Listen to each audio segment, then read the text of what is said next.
Madame, Messieurs, bienvenue. Merci de suivre ce numéro du kiosque de ce vendredi, les derniers numéros de la semaine, puisque vous suivez kiosque chaque lundi à vendredi, 9h30 sur Canal Congo Télévision et Radio Liberté Kinshasa. Alors, avec mes invités ce matin, Gérard Lemba et Mike Gardidiana, nous allons commenter l'actualité une en République démocratique du Congo. Alors ce matin, nous allons analyser, commenter sur la sortie médiatique de Fridolin Ambongo, archevêque de Kinshasa, sur France 24, le prélat catholique qui a déclaré que le pays est en faillite. Allez, les commentaires, c'est avec nos invités. Merci de nous suivre. Alors, tout d'abord, ces titres du journal La Trompette, dialogue politique sollicité par l'opposition, Félix-Antoine Tshisekedi dit niet. Le journal est revenu donc sur la communication du chef d'État, Félix-Antoine Tshisekedi, devant la diaspora congolaise vivant en Hongrie. Des chefs d'État avaient déclaré qu'ils ne trouvent aucune nécessité de dialoguer, que ce n'était pas dans son agenda ni de son parti politique. Toujours à sa une, le journal La Trompette revient sur le prétendu détournement de 3 millions de dollars. L'IGF s'est dit sérieux, sera devant cette nouvelle invention de la mafia congolaise. C'est un autre titre à la une du journal La Trompette que je vous convie de lire. C'est tri-hebdomadaire La Trompette qui paraît ici en République démocratique du Congo. Alors, bonne lecture de La Trompette. Alors, Gérard Lemba, bonjour. Bonjour madame, bonjour Diana. Tout un grand bonjour à tous nos téléspectateurs. Si vous souhaitez, je souhaiterais vraiment alerter l'opinion par rapport à cette épidémie qui nous ronge un peu, qui nous gangrène la société.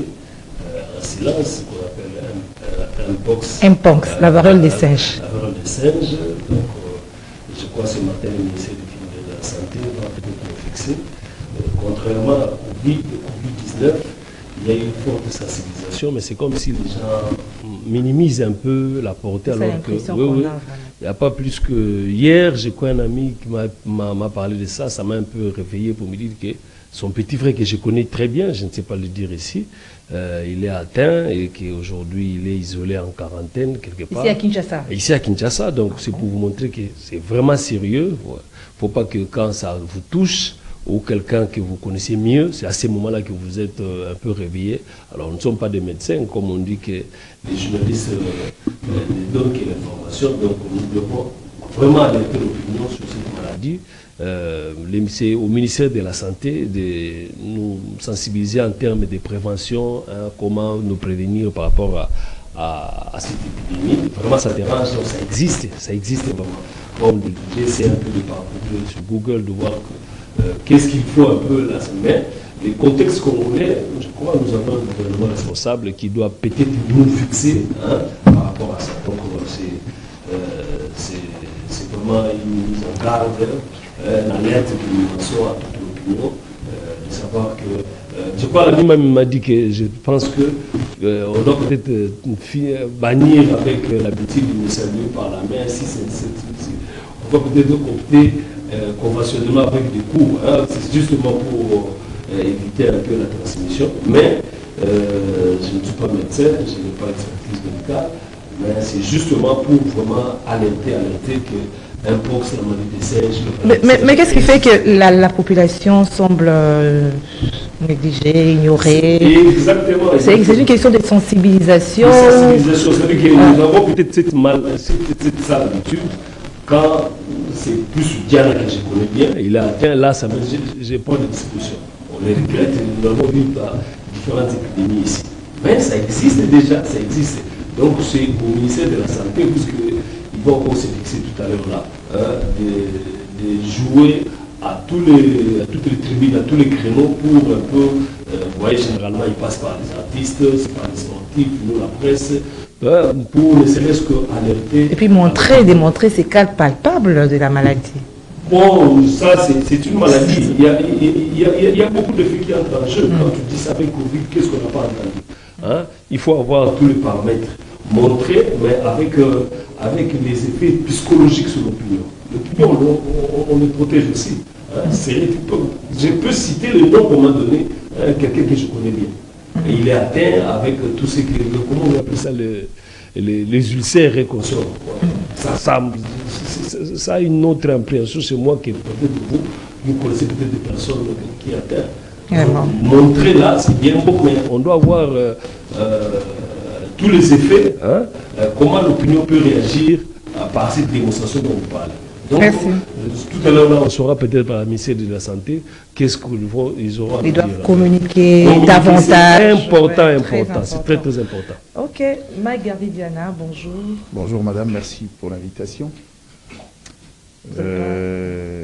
Sur ces sujets, moi ce qui me fait rire, c'est la négligence. C'est vrai, on doit dire la vérité, c'est qu'il y a cette maladie. Moi également, j'ai vu quelques cas, ça c'est une certitude.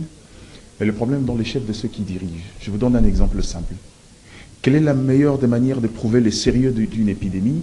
De leur qu'on sait prendre des mesures qui s'imposent face à des réalités palpables. On parle aujourd'hui de la maladie de Pox.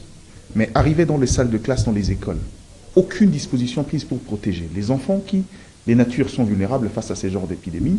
Mais quand un parent vient laisser un enfant à l'école, et se rend compte qu'il y a du laisser aller et autres, comment vous voulez qu'un parent comme ça croit qu'il existe une épidémie ici, dans des cercles restreints, où on devrait vivre les mesures, les gestes barrières ou encore les mesures de contingence, on ne le vit pas. Et dans l'historicité de la gestion d'épidémie, vous savez ici, malgré les confinements et tous les autres, quelle est l'opinion du Congolais sur le Covid-19? Une grande majorité croit encore que cette maladie n'avait peut-être pas existé et que c'était juste une technique ou une dynamique internationale pour pouvoir imposer un nouvel ordre sur la société. Certains qui pensent même que c'était une occasion pour les États de se faire un peu d'argent.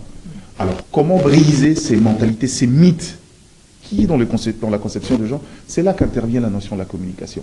Mais malheureusement, j'ai comme l'impression que quand on parle des sensibilisations, les gens pensent que sensibilisation, c'est produire 2-3 affiches, mettre sur le net et dire aux gens, non, ne faites pas l'amour parce que c'est transmissible par l'amour, ne faites pas ceci. Il ne suffit pas d'interdire, parce que la psychologie humaine a tendance à aller vers les interdits. Mais il faut faire comprendre le bien fondé de choses. Je suis d'accord qu'on peut utiliser l'approche anxiogène dans la communication pour inciter les gens à avoir peur d'une maladie, mais même ça, ça relève d'une stratégie. On a l'impression qu'aujourd'hui, le ministère de la Santé, à part 2, 3, 4 émissions qu'ils sont en train de faire, ils ne prennent pas la mesure de la chose. Comment vous voulez imposer quelque chose aux Congolais quand vous-même vous donnez l'impression que la chose semble être minimaliste? Et malheureusement, c'est ça la grande responsabilité. La faute n'est pas à la population. La faute à ceux qui gèrent cette maladie, ne communiquent pas ou ne communiquent presque pas. Quand il faut communiquer, ils le font de la très mauvaise manière. Et au-delà de ça, dans l'organisation de la société, il n'y a aucune disposition prise pour rappeler aux gens qu'il existe une épidémie. Vous avez déjà vu, ne serait-ce que des affichages sérieux? Moi, je ne vois pas, moi, je n'ai rien vu en tout cas. Un problème de communication.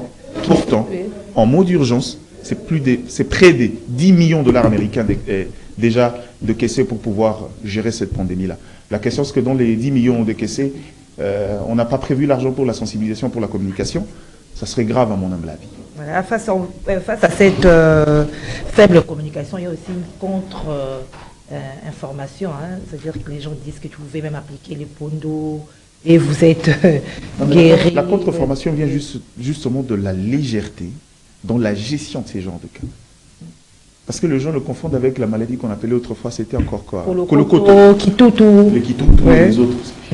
Par absence d'information, la nature aura du vide. Les gens donnent la définition à la maladie. Et que fait le ministère de la Santé à ce moment-là? C'est ça la grande question. Voilà. Merci. Si vous permettez, par rapport à ce que Diane vient de dire, je pense que le gouvernement, par le truchement du ministère de la Santé, doit aussi ne pas prendre des mesures assez responsables pour ne pas dire que affronter avec la communication, mais de quelle manière aussi. Diane a parlé de la stratégie. Je pense que peut-être premièrement savoir situer les foyers peut-être de ceux qui sont peut-être atteints. Si par exemple c'est à Tchao, je ne pense pas que ce serait de très bonnes manières de paniquer ceux qui sont à Lukunga, bien que quelque part ils vont se retrouver. Hein, il faudrait avoir des stratégies comme il a dit. Mais je crois que ce matin, toute la voix sera peut-être ôtée pour nous expliquer un peu comment le gouvernement se prépare à affronter toute la communication par rapport à l'opinion. Malheureusement, on a l'habitude de ce genre de communication. Quand ils vont arriver, ça sera un compte rendu en fait. Vous arrivez, la maladie existe, et voilà l'évolution de cas, et puis basta. On connaît la méthode malheureusement. C'est pas ça le vrai problème. C'est pas ça le vrai problème. Vous savez, j'ai eu la chance par 2-3 fois d'aller gérer des cas de communication dans les communautés. La dernière fois, c'était à Addis Abeba en 2017, sur une épidémie, dans les zones rurales. C'est une vraie dynamique, c'est-à-dire qu'il faut faire avec, c'est-à-dire les mesures sanitaires, les mesures ailleurs prises, il faut que cela s'adapte au contexte sociétal d'une communauté. Il faut penser à quels sont les préjugés, quelle est la mentalité, quelle est la manière de penser de gens. C'est un travail énorme. Il ne suffit pas de venir faire les comptes rendus, ça n'a rien à voir. On a vécu presque ça à la Covid-19. Des comptes rendus jusqu'à ce que, par faiblesse de cette communication et de cette orientation, et par le manque d'imposition de gestes barrières, on a fini par trouver la mesure drastique, c'est confiner les gens et fermer. Même à ces niveaux-là, malgré le confinement, il y avait toujours des dérapages parce qu'on ignore essentiellement le rôle de la communication dans l'approche de la sensibilisation. Il ne suffit pas, la communication diffère de l'information. Il ne suffit pas de nous donner l'information, mais il suffit de communiquer. Ça veut dire que faire appel à l'affect pour nous faire comprendre le bien fondé de se protéger, de faire comprendre le danger qu'on court en ne respectant pas le geste barrière, en ne prenant pas des précautions. Et tout ça, c'est un travail énorme de la communication qui ne se fait pas par n'importe qui, malheureusement. Ah, merci. Alors, nous prenons notre principal sujet, c'est la sortie médiatique du cardinal Frudela Ambongo qui a dressé un tableau inquiétant de la situation générale de la République démocratique du Congo, avec ce mot qui a attiré vraiment l'attention de plus d'un Congolais, le pays est en faillite. Qu'est-ce que vous en pensez? En faillite, je ne partage pas avec l'autorité ecclésiastique. En fait, c'est trop fort. C'est-à-dire qu'en faillite, c'est la politique à faire des sciences commerciales. Par définition. Définition, ouais. Certes, il y a beaucoup à dire, il y a des défis à relever, il y a l'Est qui devient de plus en plus préoccupant, mais dire que le faire là, je ne suis suivi en partie ce qu'il a dit. Je ne dirais pas que c'est déjà entendu, mais au moins sur le terrain, la misère va son plein et tout ce qu'on peut encore trouver comme dérapage. Merci. Tout ce qu'on peut. Donc vous n'êtes pas d'accord avec le fait que les non, je ne dirais pas. Non, pas totalement d'accord. Là, je dois vraiment nuancer. Je ne suis pas totalement d'accord avec ce qu'il dit. C'est plus les mots-clés, comme vous avez dit, faillite. Là, c'est là que je ne partage pas. Mais parler de la misère, parler de tout ce qui est comme, c'est pas la gestion, la bonne gouvernance, un consort, il y a beaucoup à dire sur ça. Hein. Quand il peut fustiger, décrier le détournement et consort, ça se justifie. Tous nous sommes victimes de tous ces fléaux. Mais au moins, il faut ôter, dire que le pays est en faillite. Là, en tout cas, je ne partage pas. Je ne partage pas parce que pour peu que j'ai suivi, c'est comme si la question de l'Est n'a pas constitué l'essentiel de son intervention.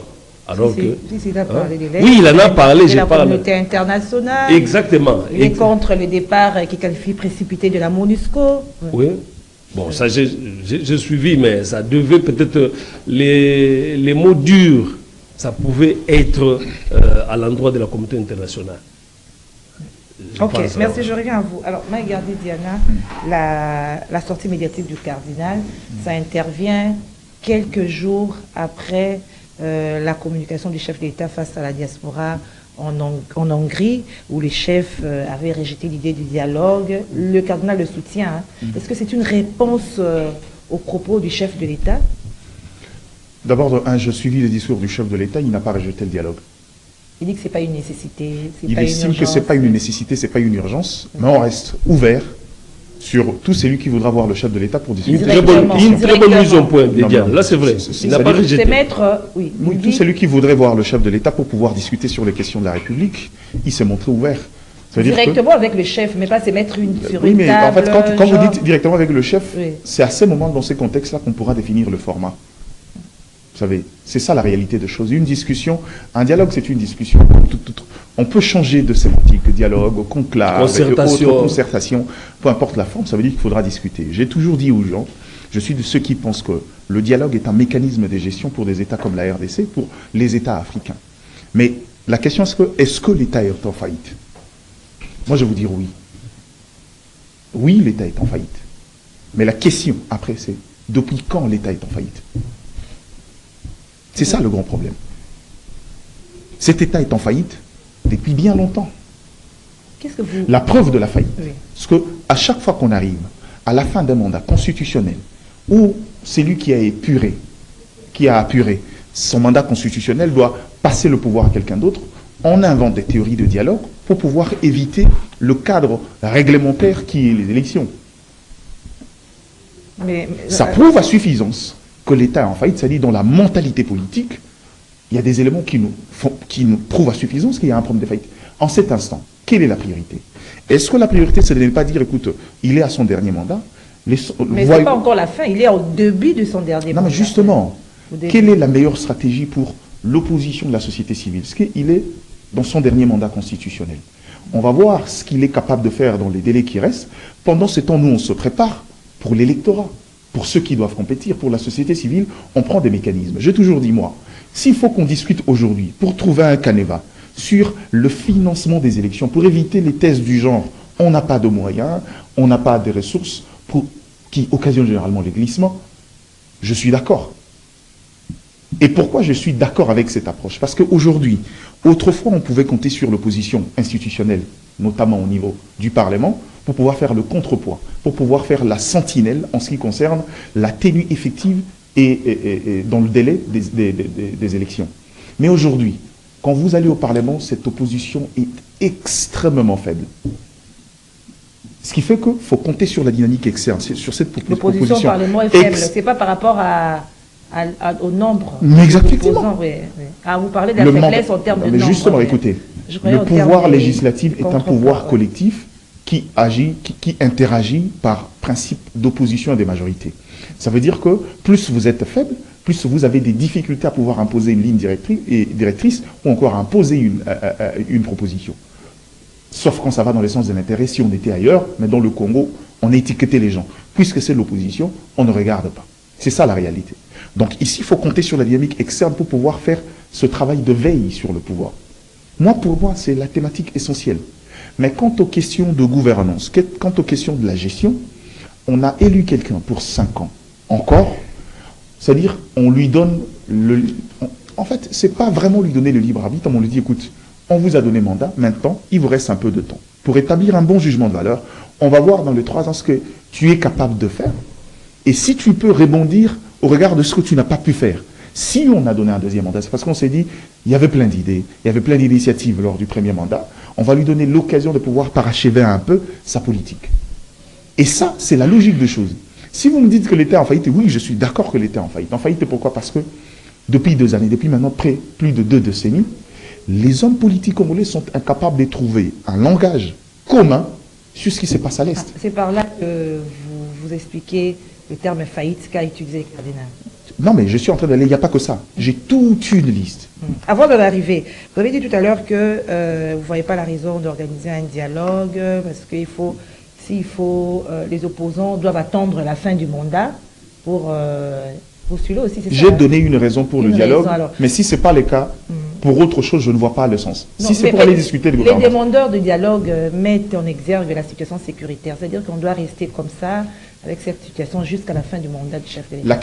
La question rhétorique qu'on va se poser, c'est que, sur le plan sécuritaire, quelle est l'implication des résolutions d'un dialogue politique dans la résolution de la crise à l'Est? Je reconnais une chose, qu'on a besoin d'une cohésion. Pourquoi on a besoin d'une cohésion? Il vous souviendrez, avant les élections, j'ai dit aux gens qu'on a autour de nous des ennemis qui savent que le jour où on parle le même langage, on saura mettre en mal beaucoup de dynamique.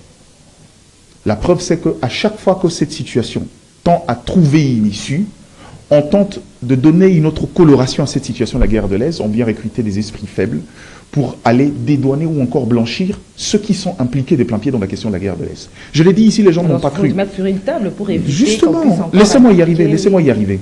C'est-à-dire qu'aujourd'hui, on a tendance à utiliser les agrégats politiques congolais pour pouvoir asseoir une dynamique, pour pouvoir laver ceux qui sont les vrais instigateurs, les vrais responsables dans la guerre de l'Est. Maintenant, la question, c'est que si on arrive au niveau de la cohésion, on peut trouver une solution. Mais hormis ces dialogues-là, l'État congolais a la possibilité d'aussi trouver une solution. Okay. La question est simple. Quelle est la sanction prévue pour une organisation politique qui décide d'envoyer certains de ces ténors de ce jeune dans une dynamique de guerre? On a vu les procès Nanga. Non, vous parlez simplement du procès Nanga. Le jugement c'était un procès en pénal. Mais la question c'est que comment décourager les partis politiques à prendre cette dynamique militaire? Il y a deux mécanismes. Il suffit qu'on dise, le jour où on trouve un journaliste de CCTV, proche de Jean-Pierre Bemba, qui se retrouve au front pour aller soutenir les mouvements rebelles, on vous retire votre agrément en tant que parti politique. On retire le parti politique? Oui. Dans le cas Nanga, on devait faire quoi, par exemple? Non, mais les cas Nanga se dit que c'est le casus qui nous pousse à réfléchir différemment. Vous comprenez? Il y a beaucoup de raisons pourquoi on peut dialoguer, certes, mais on ne peut pas se retrouver autour d'une table pour discuter des questions de gouvernance. La question de la guerre de l'Est, c'est-à-dire que le chef de l'État a promis, il a dit, je ne me sentirai pas pleinement président si j'arrive pas à trouver une solution à ce problème. Puisque maintenant, devoir régalien, c'est le commandant suprême, c'est-à-dire que le premier élément des forces armées. Donnons-lui la possibilité, qui nous met en place. Il a l'armée en sa possession. Personne ne dira que non, l'armée est clivante, il y a des gens en interne. Mettons en place une politique. Mais là où j'en appelle, je ne pense pas que pour pouvoir soutenir cette dynamique, je ne pense pas que pour parler le même langage, je ne pense pas que pour engager une dynamique de cohésion sur la question de la guerre de l'Est, on a besoin d'un dialogue. Pourquoi? Parce que... C'est parce qu'on utilise des compatriotes. Non, mais la question, oui. Madame Etoko. Madame Etoko. Un peu de convaincre ces compatriotes. Madame le patriotisme. Madame Etoko. Ils sont plus manipulés. Madame Etoko. Si le problème, le dialogue viendra à résoudre le problème des frustrés, ça veut dire que vous rentrez dans ma logique. Ce sont les dialogues de polémique qu'on organise juste pour permettre des passerelles aux autres d'intégrer le pouvoir. Est-ce que c'est ça? Est-ce que vous direz aux Congolais que c'est ça le dialogue? Mais je chute. Je répète ce que je dis. Je ne pense pas qu'il faille un dialogue pour engager des politiques, des gens qui constituent, c'est-à-dire une base importante au sein de l'électorat de la population congolaise. Je ne pense pas que pour préserver l'intégrité territoriale, il faut un dialogue. Ça, c'est un devoir, un principe sacro-saint. Parce que quand vous décidez de ne pas soutenir maintenant, le jour où il y a éclatement de la République, quelle explication vous donnez à votre électorat, là, vous qui prétendez être président de la République aux élections 2028? On n'a pas besoin de dialogue pour ça. Ça, c'est une question de conscience, c'est une question de citoyenneté. Merci. Et je pense que dans un État sérieux, logiquement, on devrait faire la part des choses. Ok, on est contre la gouvernance de Tshisekedi, mais quand il s'agit de toucher à l'intégrité de la République, c'est d'abord notre Congo. Le Congo est quelque chose de plus grand que soi, et ça, personne ne doit l'oublier. Il ne faut même pas aller dans cette dynamique-là. Alors, Gérard Lemba, on a vu 6 mois avant, le cardinal avait qualifié, si je peux dire ça, les pays. Il avait encore émis d'autres déclarations disant que les pays étaient en agonie. Il y a eu même, on a parlé des poursuites. Hein. Il a dit qu'il n'a jamais vu ça dans sa communication sur France 24. Et qu'aujourd'hui, il revient pour dire que le pays est en faillite. Curieusement, c'est après la communication du chef de l'État. Et c'est une façon pour lui de répondre au chef. Comment? Bon, avant cela, madame, je souhaiterais un peu rencontrer ce que vient de dire Diana. Je partage un peu au début ce qu'il a dit sur l'adresse du chef de l'État ou la sortie du chef de l'État par rapport à ces dialogues. Diana a bien nuancé pour dire que le chef n'est pas contre le dialogue, il a dit. Mais contrairement, quand vous... Mais il a quand même dit une phrase que le dialogue n'était pas dans mon agenda, ni l'agenda de ma formation politique. Il a même parlé de sa famille politique. Et il y a eu une raison parce que le gens lui prêtait déjà le flanc, que c'est lui qui envoyait des gens pour engager la dynamique du dialogue. C'est une façon de dire, pour moi, c'est pas une priorité. Il n'est pas pour ça. Non, c'est pas ça la conclusion. Quand il reste ouvert, il a dit, nous restons ouverts s'il faut parler des sujets de l'État. il reste ouvert pour qu'on en parle. La main tendue, vous l'avez dit autrefois.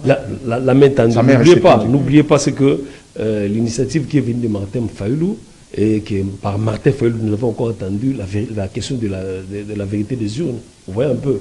Alors, les chefs souhaiteraient un peu se mettre à son statut de chef, et que c'est par lui que l'initiative pourrait venir et pourrait émaner pour que toute la classe rejoigne un peu. Mais quand ça vient un peu de l'opposition, c'est normal que nous assistons à tout ce qui est comme guerre des mots entre ceux de l'opposition. Mais là où je n'ai pas vraiment partagé, où la question qui vient de se poser, il dit que le jour où la classe politique va parler le même langage, c'est capital. Est-ce que cela est lié au dialogue? Il relève encore le défi de l'Est, la guerre. Mais naturellement, cela est lié inéluctablement avec la bonne gouvernance. C'est lié, pourquoi? Parce que c'est l'État qui gère, c'est l'État qui débourse les moyens pour faire face à la question de l'Est. Donc, on ne peut pas les traiter et l'examiner de manière séparée. La question de l'Est est liée à la bonne gouvernance. Tout ce que nous avons assisté, tout ce que nous assistons comme état, c'est investissement, l'affectation des ressources par-ci, par-là, est limité à la cause de l'Est. Chose qu'on ne sait pas dire à l'opinion, combien le gouvernement débourse pour faire face à ces défis de l'Est. Ça, par stratégie de guerre, par stratégie, c'est peut-être normal. Mais au moins, on va quand même se convenir que l'Est est lié à la question du trésor. Donc, pour un peu revenir à ce que le chef a dit, j'ai entendu certaines classes politiques de l'opposition commencer peut-être à se moquer de Fayoulou pour dire qu'il a tendu la main alors que c'est rejeté.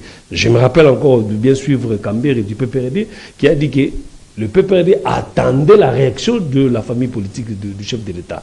Vous voyez un peu. Donc, c'est pour dire que s'ils étaient à l'attente, il pourrait se prononcer quant à ça. Mais au moins, les chefs maintenant a eu à se prononcer pour dire que c'est capital la nuance. C'est-à-dire que les chefs n'est pas contre.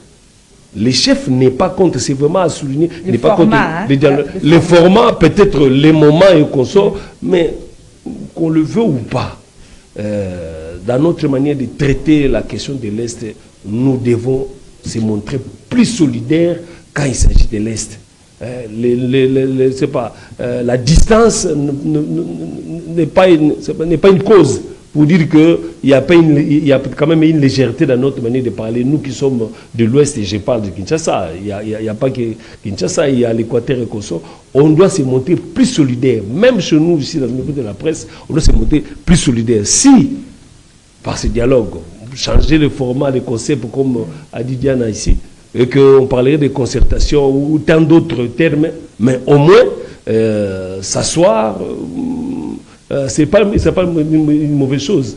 Je crois c'est Ingele Photo, je crois qu'il doit être de l'union de la femme de FCC. Il a dit qu'il est temps que le fils du pays se mette sur une même table. Hein? Ce sont des acteurs. Quand Kambere parle, c'est peut-être au nom de son parti qui est le PPRD, mais au-dessus, mais le PPRD a rejeté le dialogue. Hein? Le PPRD, Moïse Katumbi avait rejeté. Non, pas le PPRD. Moïse, oui. Même pas Moïse. Il y a eu un dernier point de Olivier Kamitatou qui se montre ouvert au dialogue. Je crois Olivier ou Christian Moi. Moi, j'ai suivi Olivier Kamitatou. J'ai suivi Olivier Kamitatou sur la question. Je peux même répéter ces termes ici. Olivier Kamitatou, ils ne sont pas partie prenante. Il a relevé tout ce que nous pouvons encore prendre comme faille dans la gestion. Vraiment, c'est Olivier Kamitatou qui parlait au nom de l'ensemble. Ça, j'ai suivi. Christian Moindou a fait une autre déclaration. Pardon? Christian Moindou a fait une autre déclaration après une autre déclaration. Bon. Ils ne parlent pas le même langage, alors. C'est comme, en tout cas, ça, je suis en train de prédire peut-être l'avenir. Les dialogues deviennent de plus en plus un impératif, mais au moins, les temps vont peut-être nous juger. Voilà. Alors, on revient sur le cardinal. La question lui a été posée par rapport à ses critiques. Il dit que quand il avait rencontré les chefs de l'État, les chefs est d'ailleurs d'accord.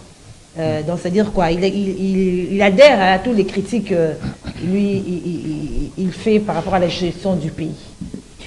Ben, ça, c'est des discussions en coulisses. Personne en dehors de lui et le chef de l'État peuvent en témoigner l'authenticité. Mais Le problème n'est pas dans le fait qu'on critique autre chose. S'il faut revenir sur les critiques, sur cette gestion, comme sur les gestions passées, il y a suffisamment de choses à critiquer. Je vous ai dit ici, j'ai essayé d'être un peu historiciste pour vous dire, on peut dire que cet État est en faillite, mais il faut remonter à bien de temps longtemps. C'est-à-dire qu'il y a des pratiques qui nous prouvent à suffisance qu'on va vers même l'implosion, si on ne prend pas garde. Mais je reviens sur un élément essentiel que je dis ici.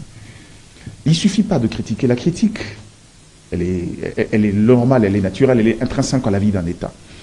Mais le problème, c'est pourquoi doit-on se retrouver autour d'un dialogue?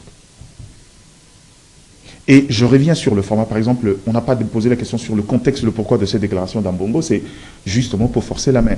C'est le levier qu'on veut utiliser pour pouvoir contraindre, pour pouvoir donner une coloration à cette dynamique du dialogue.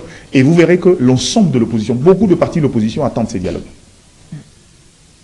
Ça, c'est une vérité de fait. Pourquoi? Parce que dans la mentalité politique, on arrive à la veille de la fin d'un mandat constitutionnel. Il faut voir clair.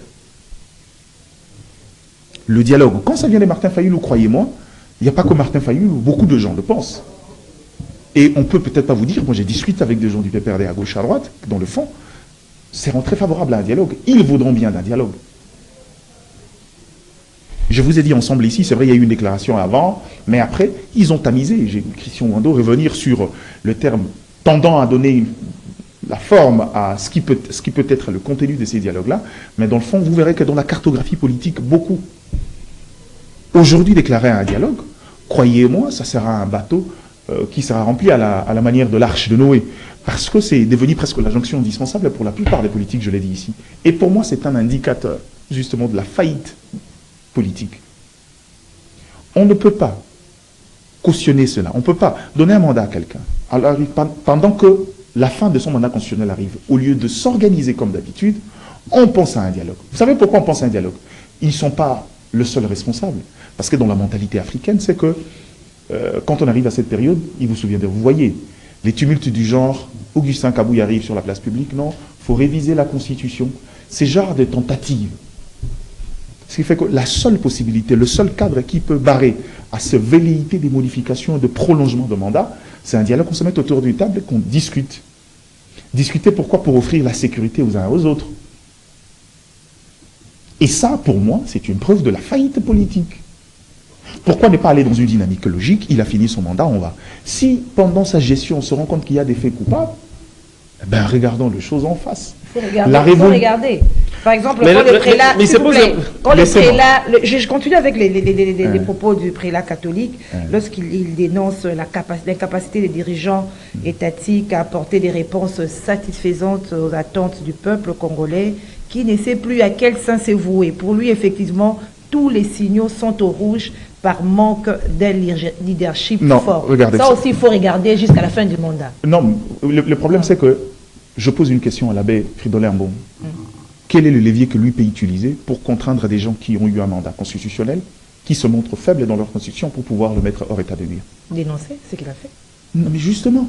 Mais il a dénoncé, c'est maintenant aux dirigeants des... De faire quoi? La dénonciation a déjà changé quelque chose. Vous parlez des dénonciations ou vous parlez de la dynamique de dialogue? Non, mais dans ses propos, je lui ai dit... Quand je parle d'attendre, ça veut dire que faire son rôle de l'opposition. Vous faites de parler de dénoncer. Dénoncez comme vous voulez, mais n'engagez pas l'ensemble de la dynamique dans un dialogue. Parce que qu'est-ce qui arrive dans le dialogue? Quand on arrive dans le dialogue, on marque un point. C'est-à-dire que le compte à rebours reprend. Le lendemain, si la même personne... Parce que arriver maintenant dans un dialogue, il y a des clés qu'on ne saura pas faire sauter. Par exemple, dès qu'on arrive, on dit, bon écoutez, vous avez prouvé votre faiblesse en termes de gouvernance. Quelle est la solution? Ne pas dire aux gens constitutionnellement, et lui dit, allez, déposez, partez, on va mettre un autre gouvernement. Ça risque de ne pas arriver. C'est quoi la jonction? Non, on va mettre en place un gouvernement de transition. C'est généralement ça, la recette. Mais dans le gouvernement de transition, qui va gérer? C'est celui-là parce qu'il joue encore de sa légitimité, de sa légalité en tant que chef. Il voulait sa gouvernance en interne, mais la question c'est que cette transition dure combien de temps? Quand on revient après la transition, juridiquement, qu'est-ce qui s'applique à celui qui gouverne un pouvoir de transition? Faudra-t-il remonter la pente constitutionnelle ou faudra lui donner aussi la possibilité de renouer avec un autre mandat? C'est mettre un arrêt à la dynamique ou encore à la marche constitutionnelle de la République. Et ça, on n'en veut pas. Alors, Diane, Mais je lui pose une petite question. Avec toutes ces dénonciations et la cohésion nationale qu'a appelé Martin Fayulu, en énumérant tous ces mots qui rongent les pays, vous voulez qu'en une minute, parce que c'est le temps de Gérard, s'il vous plaît, vous voulez que les gouvernants fassent quoi? Que le gouvernement fasse quoi? Par rapport à quoi? Par rapport à tout ce que... même Martin Fayulu, en appelant à la cohésion nationale, au dialogue, il dénonce aussi la gestion, l'insécurité. Je vais vous donner un exemple. Par exemple, qu'on fasse quoi? Qu'on reste... Malheureusement, Gérard ne m'avait pas entendu. Quand il ne réagisse pas... Je vais se poser une très bonne question. Le problème n'est pas de rester immobile. Le problème, c'est que ne mélangez pas le fait qu'on ne limite pas l'action du gouvernement. Ils ont droit à faire comme ils veulent. Mais le problème, c'est que quand on parle de on ira au dialogue pour faire quoi? C'est ça la question. Merci. La question, c'est que... Non, permettez-moi de poser une question. Laissez-moi chuter. Là où vous ne comprenez pas, c'est que est-ce que Madame Etoko, pour vous empêcher d'entrer dans une dynamique, d'aller devenir rebelle, vous avez besoin d'un dialogue? Vous savez ce que ça crée? Ça veut dire que c'est une jurisprudence. Le lendemain, quand vous aurez besoin d'accéder au gouvernement et que ça ne marchera pas, vous ferez le Roger Lumbala. Et ça, malheureusement, c'était notre culture depuis toujours. C'est-à-dire que je vais aller en rébellion et après, on va engager, on va dire non, c'est une crise congolo-congolaise, il y a des frustrations, et puis retrouvons-nous autour d'une table. Cette recette-là est vieille, maman. C'est une vieille recette qui ne doit pas revenir. Je veux bien qu'on aille au dialogue, mais le terme de référence tel que présenté sont pas... On n'a pas besoin d'un dialogue pour une cohésion nationale parce que le Congo nous appartient. C'est pas à Félix Tshisekedi. Mais Merci Gérard, oui. Diane s'est posé une très bonne question en disant qu'il partage le terme faillite. Mais seulement, il y a la question, quand est-ce que cette faillite a commencé? À cette même question, il n'a pas répondu. Je ne sais pas si tu es attentif. À cette question, il n'a pas répondu. La faillite, si, dans l'entendement de Ambongo, c'est que c'est avec le régime de Félix, là, on ne partage pas. Là, on ne partage pas, c'est faux.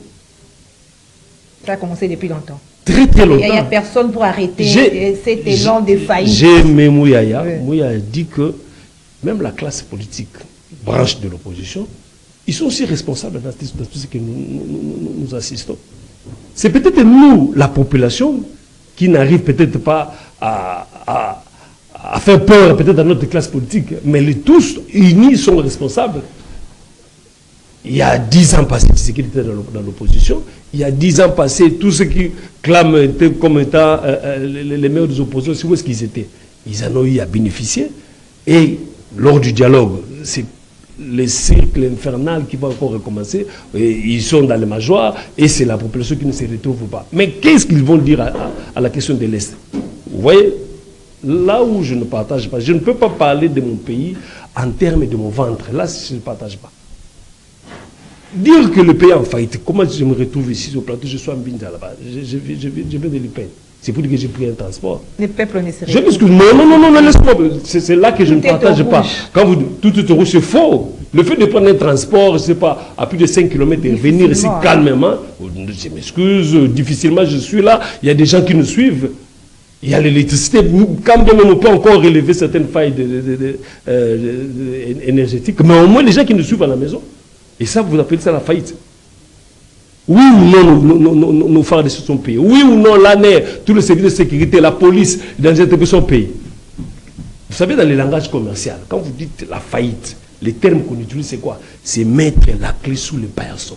Malheureusement, on n'est pas dans le... Non, m'excuse, Diana, j'ai la parole. C'est ça les termes. Faillite signifie, dans les termes clairs, mettre la clé de l'entreprise en question sous le paillasson. C'est-à-dire que c'est fini. Et vous pouvez me dire qu'avec les Congolais, c'est fini. En réalité, c'est quoi? Là où les gens oublient, c'est quoi? Nous sommes en train de parler le langage de l'ennemi. Nous parlons le langage de Kagame. Suivez dans toutes ces interventions, qu'est-ce qu'il nous dit?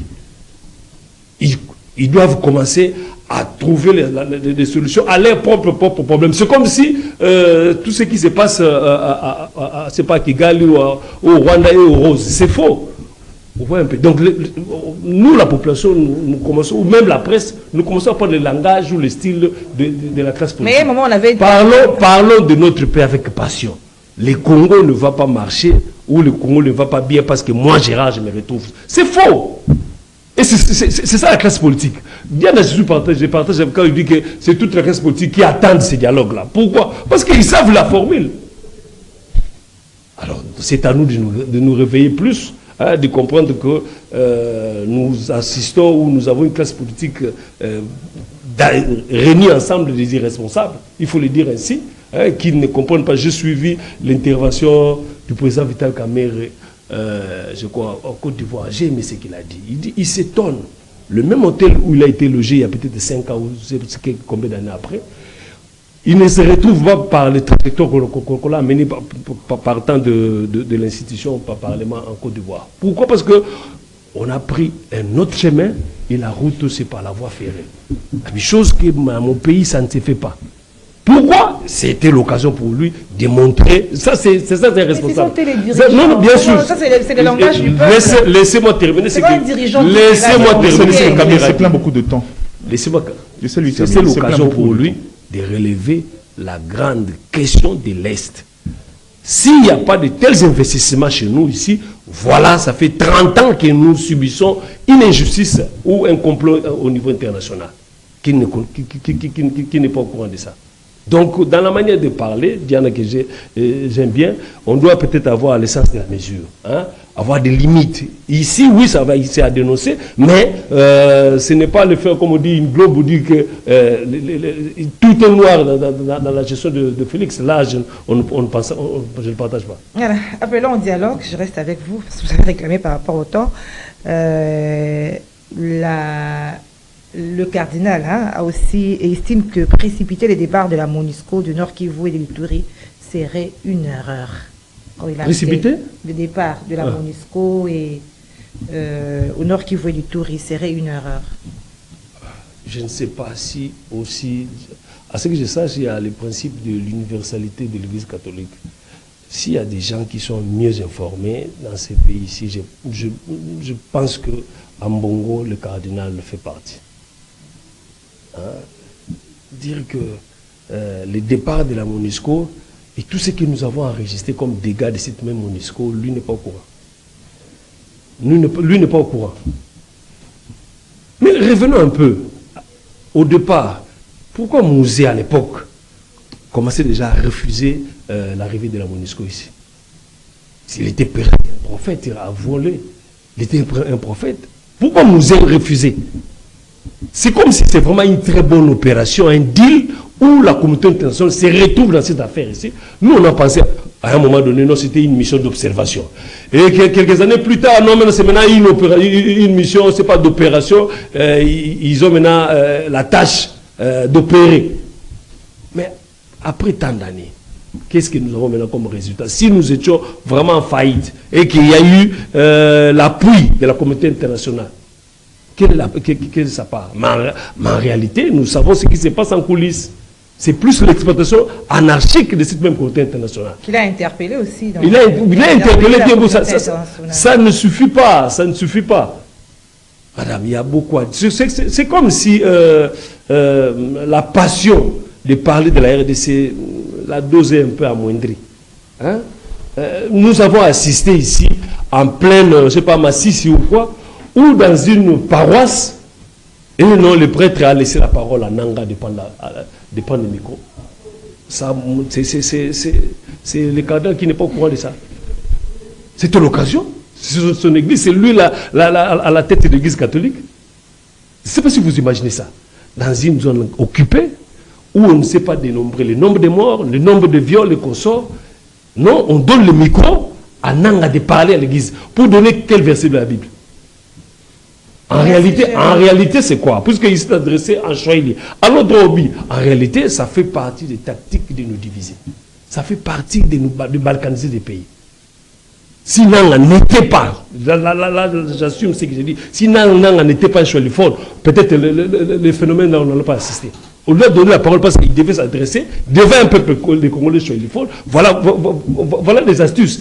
Des choses que tous, Kagame à son tour récupère. On les regrette, mais en tout cas, c'est plus facile de s'attaquer aux gouvernants.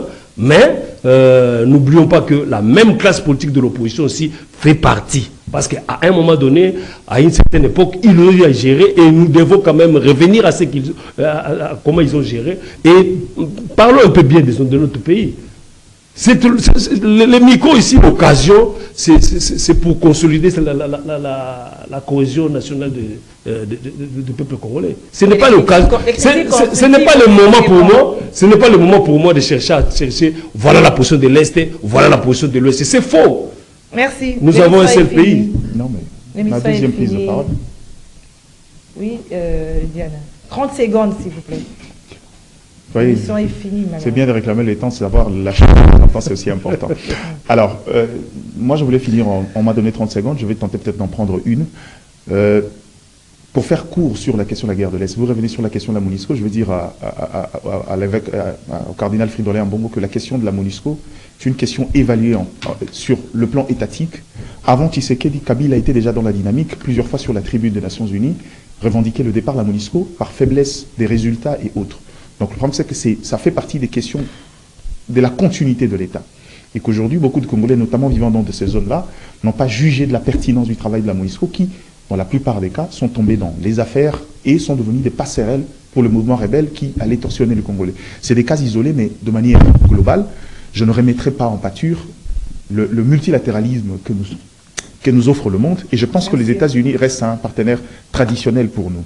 Dans le fond, on revient sur le principal des éléments. C'est bien de pouvoir évoquer le fait de gestion. Le Congo est un État en chantier. Il y a beaucoup... Non, ne vous en faites pas, je ne suis même pas encore dans les 30 secondes. Dans le temps qui nous court, dans ce qu'il y a à faire, il y a plein de choses sur quoi l'opposition peut surfer pour remettre en question la gouvernance à côté.